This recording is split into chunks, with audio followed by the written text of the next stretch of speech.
So I don't typically do this, but I am starting off this video without being on camera. And it's not, I know you can't tell, but it's not stopping me from talking with my hands. Nobody can see me. I'm the only one in this room. And here I am gesturing wildly.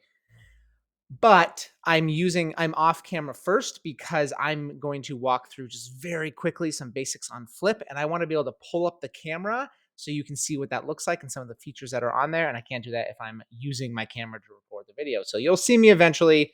You'll have to see me eventually. But let's get rolling. Enough monologuing. Well, the whole thing, whatever. Let's go. If you want to get to Flip, you just go to flip.com. If you were a Flipgrid user, especially during COVID, I hear that one a lot during the COVID learning at home period. A lot of people found their way into Flipgrid. They have since changed their name, but they are still the great tool they were. In fact, they are better. They continue to innovate and grow and do cool things, which is part of the reason I love them.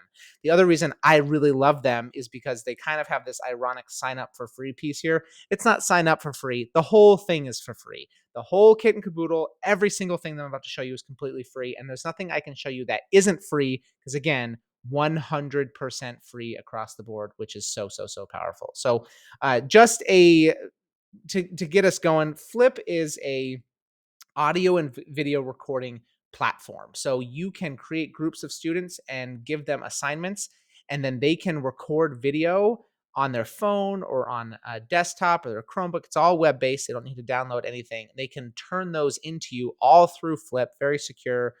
You can protect their privacy and all of that. And you can turn that into an interactive environment. It can be just student to teacher. It is great because it gets students talking.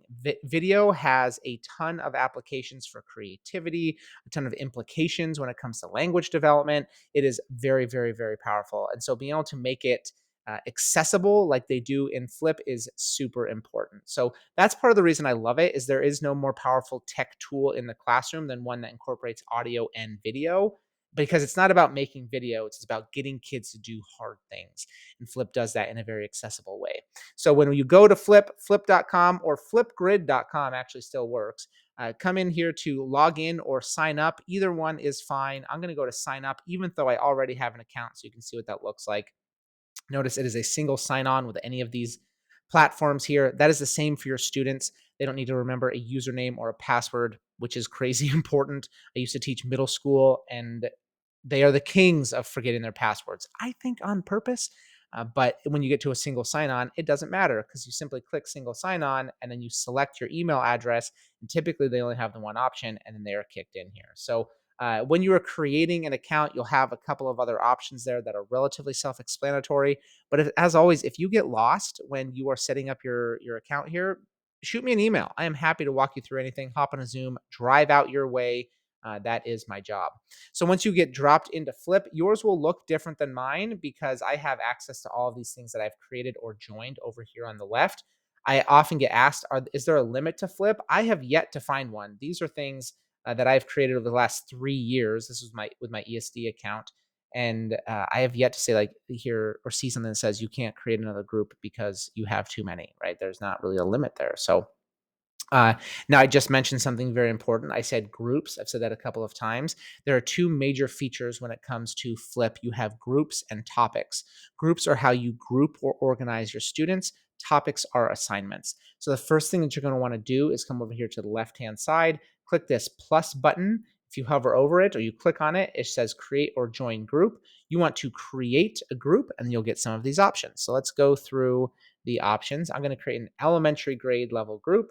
You have some aesthetic features here, so you can switch through. This is purely for like look and feel. You can go back and change this at any point, but you are going to want to name your group. So this, you might group them or name groups by content area or class period. I was a seventh grade English teacher, so I always did first period, second period, third period, fourth period, just to organize my kids that way. Since I'm in an elementary group, maybe I want students to do this for math, right? So this is my math Flip for my students. You might be thinking math, video, math. I don't understand. That is actually my favorite application of Flip. That's a conversation for another time, but yeah. So Flip in a math environment, super, super powerful. So you are then kicked to this next page here. If you want to get kids into your Flip right away, you simply grab this code, you hit copy, you put that in your learning management system of choice. They click on that, they'll get the single sign on, and they are looking at every topic that you've given to them. Awesome. It's seriously that fast. Super cool. You have some security features here. So right now I have it so anyone with a link can join. I like setting this to only people you approve can join. That way they get the link. Then you have to click a little approve button here under students, and that way not just anybody can drop in there. It's a nice little security feature. You could also sync a Google Classroom or add kids manually there as well. Once you're done, that is it. This is your new topic. Notice here my aesthetics and my title, and it's auto-populated some some topics here for me. And you'll notice this is actually relatively new. I think picnic math is in here because they sense that I titled this as a math topic, so or math group, which is nice. They don't typically see that. So these are your assignments that you can give kids. I actually always go through and delete these right away. So those three dots over here, click delete topic, permanently delete, and it's gone because I don't want students to get confused. The more you can move uh, uh, barriers for students, the better, because they are not as likely to get lost. So I'm going to show you how to create a topic, and then I'm mostly going to cut it off there after I show you some of the video features, just because we're starting to run a little bit long. And if you want to know more, if this has piqued your interest, shoot me an email, and we will go a little bit more in depth.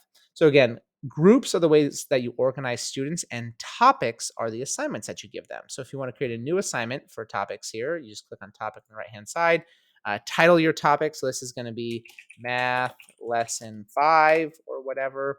You can put some instructions down here, but that is not required. You can also add media here. So if I were to click on this video here, you're going to be able to see me. Boom, what's up? This accesses my webcam right here. I might have to give it permission, but this accesses my webcam, and I can actually record a video for my students. So I can click on this and be like, hi kids, so today your assignment is to do math lesson 5, whatever, and what I want you to do is I want you to do those assignments in the paper that I give you, but I want you to talk out your reasoning on video and then talk to the camera and blah, blah, blah, blah, blah. I want you to record your screen and go to Mathagon, and I want you to interact with whatever, that way I can see it. It's all that. And so flexible, right? So this is me giving instructions to students. I hit stop. I hit video back to me. I hit submit. It gives me a really awesome thumbnail, which you can change, by the way. It processes it and it uploads and actually attaches those instructions to the topic. So students, when I show you what the topic looks like, students can go to the topic, watch the instructions, and replay that as many times as they need. You have some other options here under settings. I'm not going to show you everything, but there are a few things that I want to point out. So one, active means kids can submit and attach content to that topic, and then view only and hidden are relatively self-explanatory. You can schedule these to start and end, so release at a certain time, end at a certain time. Moderation is the number one question I get from people.